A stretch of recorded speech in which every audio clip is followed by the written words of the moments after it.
I got a quick question first. Yep. When did you first touch a guitar? I mean, that's probably a pretty hard question. I'd say pretty little, because my dad's a musician, and so he had guitars around. I'm sure I touched one in my first few months of being a baby. I'm sure I made my child touch guitar, not made him, but he was. Yeah, so I wouldn't know, but I first started playing guitar probably when I was about 4 years old, and I would make up songs. I had a band called Gaga Guts that I thought was a cool name for a band, and then Lady Gaga kind of stole the name from me. So I'm thinking about legal action, but I don't have much to go on. But yeah, so I used to write songs for my band Gaga Guts and play drums on my pillows, and just kind of, I couldn't really play guitar, but I certainly had the spirit of a guitarist.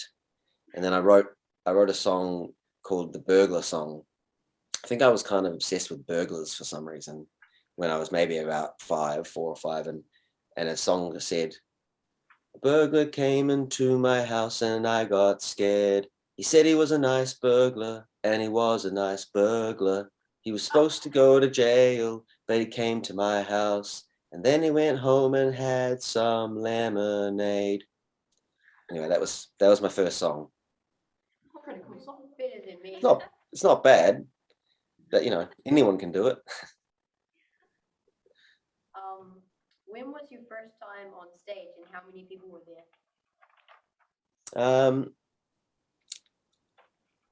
not sure. The first time I kind of got given a role to play on stage was when I was about 13, and I kind of, drums, I guess, was my first passion of instrument, and I went to Vietnam with my father and the Fred Hollows Foundation, who are really amazing. Fred Hollows was a doctor and a scientist that invented a really cheap and easy way to perform cataract surgery, and he'd go to developing countries and teach the local doctors how to do this cataract surgery, and he was a true sort of hero of a doctor. And my father was part of his foundation that he set up, and we went to Vietnam to see the work they were doing over there, and did a bit of exploring, and it was a real formative experience for me, just being in such a different place. And at the end of it, we played a show that was, I think it coincided with a expatriate Australia Day thing that was happening over there, and we did and Dad was like, "Well, there's someone there that was with us that could play bass," and he was like, "Well, you can play drums." And I was like, my first gig, and it was a big sort of outdoor stage, like in that little outdoor festival, and I had to, like, I knew all the songs because I've sort of grown up with them, and I was incredibly nervous. But when I got up there, some sort of, zen took me over, and I knew that, you just got to do your best. There's no real mistakes, and like we were saying before, they're human, and people it never really gets in the way of the flow of music. It's the sum of all parts. But I had a good show, and I remember just coming off the stage and feeling for the first time that elation of performance and stuff like that. And it was, yeah, definitely, I got the bug for wanting to keep performing. Have you ever been too nervous to go on stage? If so, what did you do? I've definitely had some pretty nerve-wracking moments, especially when you do. The weird thing is that when you play really big shows to lots and lots of people, you can't really see faces. It's just like a big mush of people. So in some ways, those shows, as much as you feel really nervous going on stage, they don't really compute as much. And I think sometimes the most nervous I've been is when you play in little rooms where it's really intimate and you're really close to the audience. And so you can see everyone's face and everyone's expectation. And especially when you've got friends in the room. And so you're like, oh, there's Barry and there's Sandra. And oh no, but I often find that just from playing first, from the first moment you start playing a song, and if you really focus on what's important about delivering that song, which is to believe it and believe what you're singing and kind of be in the moment, that overcomes most of the nerves. You always have a little bit, but I think it's healthy to have a bit of nerves.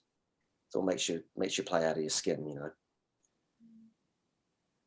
How did you become a musician?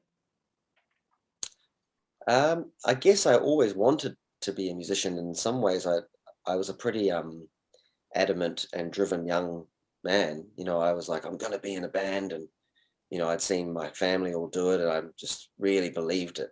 And I think part of it's, you know, it's a really it's an easy thing to do when you're young, is start a band and have that belief, and it's a hard thing to keep that the older you get, because you watch a lot of your friends who are musicians start going, oh, I think I want to just, you know, if you're doing it the way I did, it comes along with a lot of travel and a lot of going away from loved ones, a lot of moving around, and a lot of, in some ways, I guess, sort of selfish decisions to sort of follow your dream.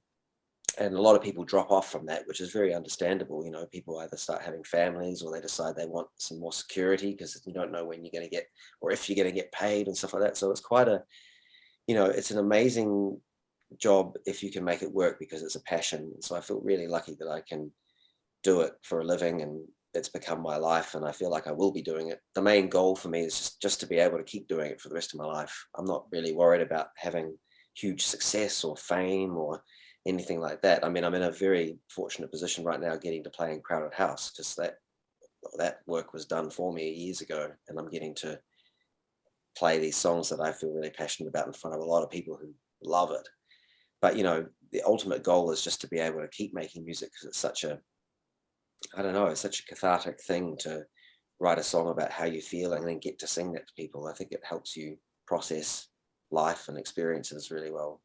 But that was a long answer to your question. But I think it was when I was at high school and I started playing with my band Betcha Duper with my three of my best friends, and we had so much fun together making up songs, and anything felt possible. There was sort of such a spirit in the room when we played, and it was loud and it was fun. And then we started to play in front of people, and we did these lot of shows around Auckland, like all ages shows for people of our own age. And there wasn't many young bands doing it at that time. There were a few, but there wasn't that many. So it was kind of awesome to be able to go and put on all ages shows, which I think there's a real lack of in most of the world, really, because it's so fun to go to something and like jump around and go kind of crazy and sing along with songs. So I think that was the moment that I was like, yep, this is for me.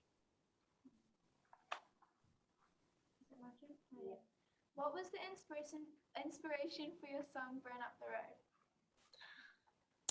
I was living in New York, in Brooklyn in New York, and I'd been working really hard on making a record and writing songs, and I was a long way from home, and it was quite hard. You know, it's a really fun place to be because it's so chaotic and there's so much going on. It's just constant, but it's also an incredibly intense place that doesn't slow down, and it's pretty hard to get,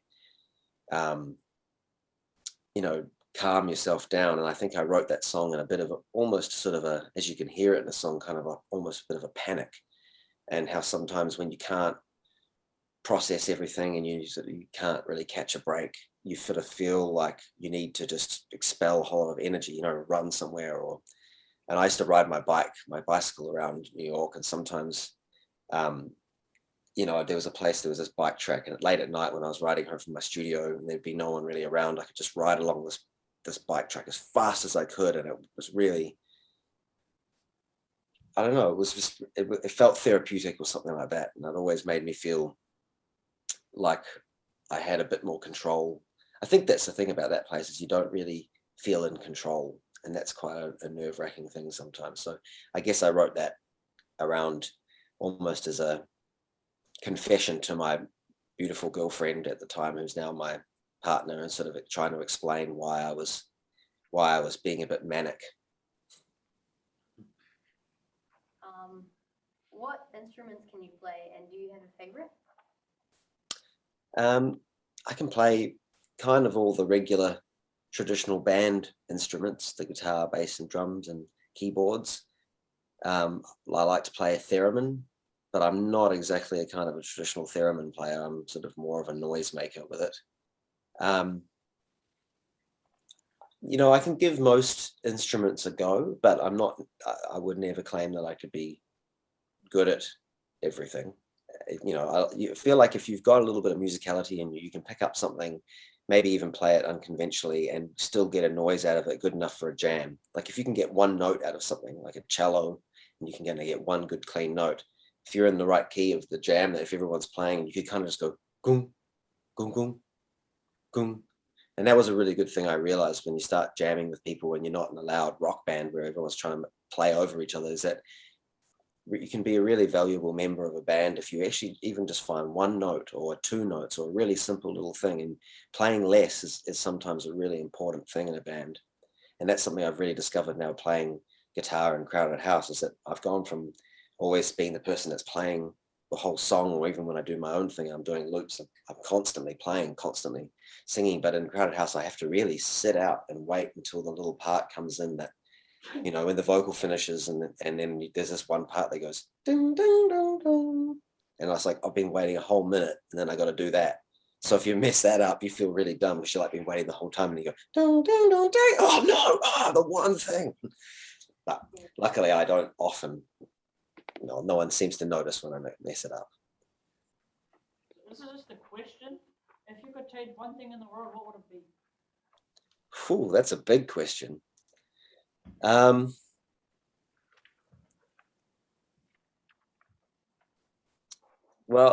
I guess you could answer this a million ways, but I guess I'd like to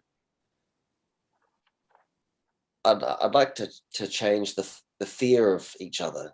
Seems like humans are really afraid of each other because they're different from different places, or they don't understand their lifestyles or their culture and stuff. And so it'd be probably quite an amazing achievement if we could all at least feel comfortable with not understanding each other and not letting it turn into fear of each other.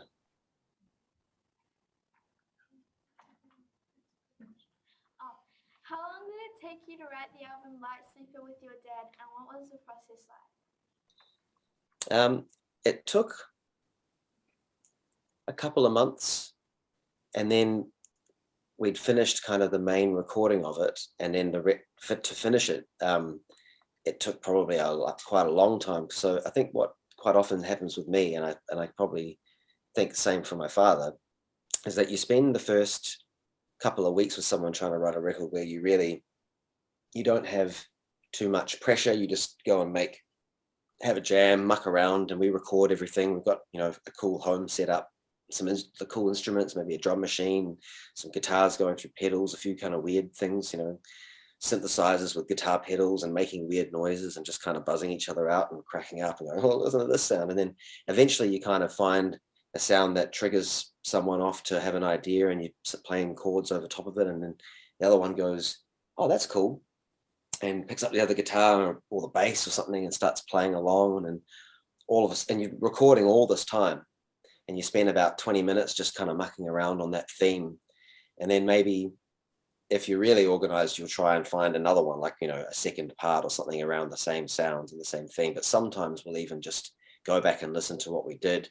And then, you know, quite often there's a lot of editing going on. Obviously, you can still write a song. There's a few songs on that record that we each probably just wrote on our own with a guitar in a room or on a piano. But the stuff that was really collaborative was because we were just jamming and mucking around, and then listening back through things and finding the best 1 minute of the 20-minute jam that we had, and then cutting that out and maybe making a loop out of it so it would, you know, keep going. And then we start singing over it together and seeing where that can go. And songs kind of evolved out of that, really. All my favorite ones all did.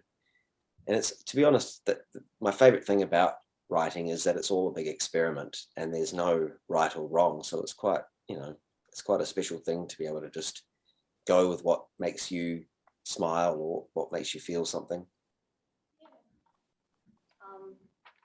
How would I get to where you are, and what advice do you have for young musicians?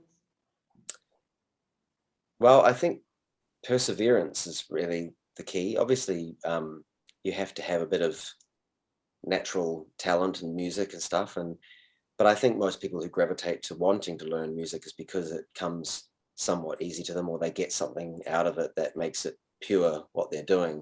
And I think that that's what comes across when you're making music, is authenticity and your intent being really pure about what you're trying to communicate via an instrument or a song or singing or something like that. And that's a really huge part of it, especially in the early stages. And it's just, I guess, trying to follow your own gut you know, I think your gut instinct is a huge thing in the whole, in everything in life, really, is just trying to go with what your gut says. And it's a hard thing. Sometimes you can lose track of what your gut's saying because it's not a sort of quantifiable thing, but you all know what I mean, eh? You know, sometimes you just have a feeling like, I've got to do this, or this is right. And even though someone's doubting me, I know this is right. And I think that it happens all the way through making music, and there'll be people that, you know, may not understand what you do, but if you really believe in it and you get a lot of joy out of it, chances are there's other people out there that will really like what you do too and hear music the way you hear music. So I think once you start doing it, and once you sort of, if you start becoming ambitious with it, it's just really persevering and not worrying about little pitfalls or little, like, you know, moments where you feel like, oh, what is it all for? As long as you're still enjoying making the music, then you just got to persevere and know that, you know, the more you can get out in front of people. Obviously playing live is a really important thing, because that's how someone could hear your recording and go, oh yeah, that sounds nice, and not really think about it. But when you see someone perform, you know, that connection is sometimes made, and that's what can make people go, oh, I'm going to go and buy your record, or I'm going to definitely come along to your show next time you're in town. And that's how you sort of form a really genuine fan base. And, you know, so much of it, I think, is luck, because some people just, who are so talented and so amazing and have people that really believe in them, just never kind of catch a break. And nobody really knows how to explain that. You just hope that you meet good people along the way, other good musicians. And, you know, it's a constantly evolving thing. The thing you're doing for the first 5 years might end up not going anywhere, but through that experience, you meet someone else that you really get along with musically, and you start a new group, and then all of a sudden the stars line up, and a manager comes along and wants to help you, and someone gets you in front of a record company who says, oh yeah, we'd like to help you make a record or something like that. I mean, that's kind of the old-fashioned way. You don't really have to do that anymore, which I think is good. You know, obviously things like SoundCloud are really handy, putting your music up on things. I think that's a huge way that young people are getting discovered. So it comes down to that persistence and you know, just keep doing it. And if you enjoy it, there's nothing will stand in your way if you enjoy it.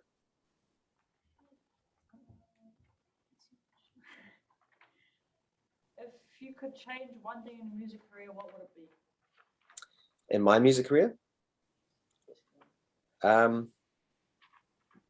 don't know. I'm not really one to linger on what ifs and stuff like that. I mean, I've definitely made some terrible decisions in my time. I've had a couple of really bad managers that have made bad decisions on my behalf and that I didn't know about, and things like that. But every one of those experiences I learned from and made me the person I am today. And so I'm kind of, you know, I'm pretty happy with how things are, and I still get to, you know, to make my own music, and I get to make music with my family, which feels increasingly a more and more special experience that I'm getting to have. That's, you know, unique. Not many people get to. I've done a tour when we released Light Sleeper. We did a tour of the UK and Europe where it was just me and my brother and my mum and my father on stage, the four of us. And it was a pretty special thing to look across the stage and just to see my whole family. And we were really, you know, rocking band. It was great. I was like, this is such a unique thing. I never thought you know, I've never seen another family of four up there doing their thing. So that, you know, I really treasure those sort of things now. I think when I was younger, I probably would have been a little bit more like, oh, I don't want to be in a band with my mum and dad, you know, but you get over that the older you get, and you realize that, you know, uniqueness is what is, you know, you got to go with what is true and unique to your experience.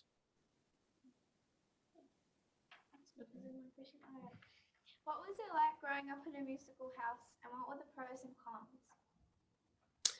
Well, obviously the pros were that I got exposure to a lot of instruments and encouraged to make music. You know, I don't think my father and uncle were never really like, you should do this or you should be a musician too. They probably would have been quite happy if I'd taken an interest in something else, but because they saw how interested I was in writing songs and playing, it was great to have that encouragement. And I suppose I had, you know, a lot of privileges to be able to have access to things that some people don't have, you know, and I was always really aware of that.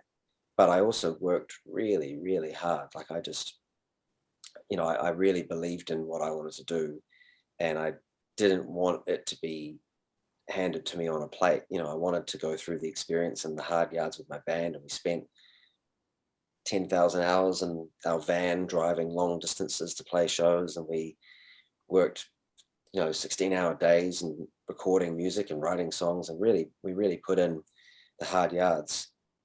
But I guess the only cons attached would possibly be sort of preconception or expectation from other people, like people that don't know you, and especially if people are a bit insecure or feel a bit jealous of seeing on somebody's sons making music, and it's easy to be cynical about people, not just people who are children of musicians, but there's a lot of cynicism out there anyway in music and art and all kinds of things. So there's always someone trying to drag you down or making an unfair assumption about how it must be so easy for them or something like that. But at the end of the day, it all balances itself out. And like I said, that's my unique experience, and I don't know any different. I've grown up in a very fortunate position where I really like my father's music, and I like my uncle's music, and I've never sort of, there might have been even an expectation that I might be like, go and make doom metal or something completely different, and be like, no, I don't like crowded house, make some. I mean, haven't been far off at certain points, but yeah, no, it's a good happy family. We still have our moments, when you're in a band, you're in each other's faces a lot. So, and bands have arguments and stuff like that. They're like relationships. And so it's quite strange when you're having a little face off with your father about a musical idea, and you're like, no, I'm right. And you're like, no, I think I'm right, Dad. And they're like, no, sit down, son. Probably make a good reality TV show. Yeah. What's your favorite country that you've visited and why?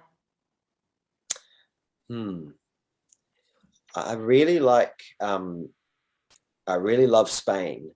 I think that's a place that I could spend a lot of time. I just think there's a part of their lifestyle and they have late nights, and they sleep in a bit, and then they have a siesta in the day after lunch. It's a very kind of relaxed and kind of quite different sort of society, really. What I really like how nighttime, when you walk around, there's all these sort of little areas have their own little squares, I suppose, town squares, where on the weekend people just go and hang out late into the evening, and there's old men playing chess, and there's kids running around kicking footballs, and there's just a really cool community vibe about that. So yeah, and I love the food in Spain as well. Now I want to go to Spain. Yeah, same. Well, you'll be able to do it one day. It's made travel recently pretty hard, isn't it? But it seems like, fingers crossed, it's all coming back closer to what was normal. Yeah. Who's your favorite musical artist that's not you Um, or your family? I really love, there's a few different, I mean, I grew up really loving the Beatles, and that had a huge effect on me, like a lot of people in the world. And I'm not sure whether the Beatles have as much effect on young people these days. That new documentary that came out might have replenished their mana or something. But that was a huge thing for me when I was a teenager, was discovering all those Beatles albums. And I also really love Neil Young as an artist, and he plays guitar in a really cool, emotional way. He's not fancy, but he just really, he can make one note mean more than 12 notes. He's just really, he's got soul. And I also really love Marvin Gaye, and I love all the later recordings of Marvin Gaye's music, where it's like, it's just got the coolest grooves in music. Really cool. Like, these bands were all playing live in a room together, and it just sounds like somewhere where you'd like to be.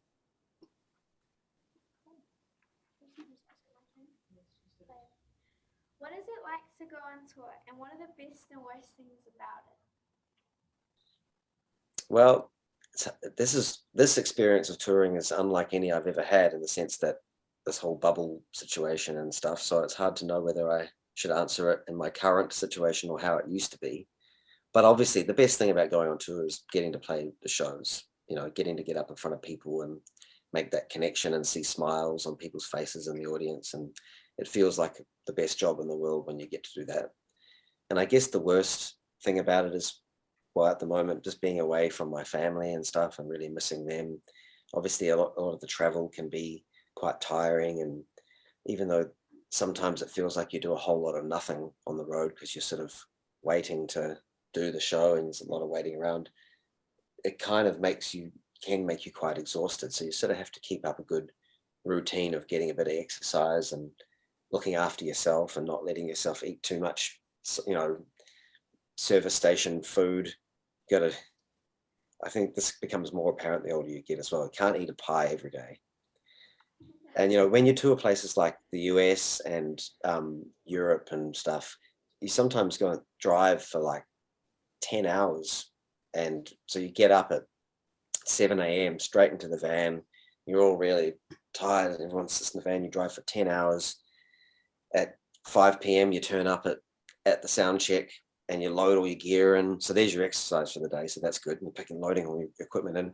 And then you set up and you do a sound check and then you have some food quickly and then the doors open and people come in and then the excitement is there and you know, have a beer or whatever you're into, water, Gatorade. And then you get up on stage and do your thing. And it's all that work is just for that 2 hours or 1.5 hours on stage. And so you really have to make the most of that, because when you finish, it's like, all right, pack it all down again. And maybe you meet some nice people. That's always a really good part of touring is meeting interesting people and stuff like that. And then you load all the stuff back in the van, head to a motel on the outskirts of town, and then wake up again 7 a.m., another 10-hour drive. Got to get there. I need to wee. No, hold it. No, it's not really like that. You always stop for someone who needs to wee.